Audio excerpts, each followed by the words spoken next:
fivavahana any amin'ny misy ianao ka miteny hoe mivavaka ianao dia izy no mitondra ny vavaka anao eny amin'ny Jesosy zay vao akasitran'Andriamanitra ilay vavaka. Ry havana tena mpaminany sandoka izany ary pasteur sandoka izany ary mpanompon'Andriamanitra sandoka izany fa tsy mpanompon'Andriamanitra izany. Tena lainga tanteraka izany. Tsisy olombelona hafa ahafahantsika miditra any an-danitra, tsy misy mihitsy olombelona ahafahantsika miditra any an-danitra. Tsisy na iza ahafahantsika miditra any an-danitra. Jesosy rery ihany no ahafahantsika miditra any an-danitra.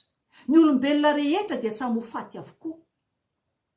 Samy ho faty avokoa ny olombelona rehetra. Fa raha olombelona no miteny aminao hoe mila ianareo mivavaka dia entiko any amin'Andriamanitra mivavaka na any amin'ny Jesosy dia efa tsy izy izay. Tena maka ny plasin'i Jesosy ary tena hoe blasphème. Tena hoe miteny ratsy na ran'Andriamanitra olona izay manao izany.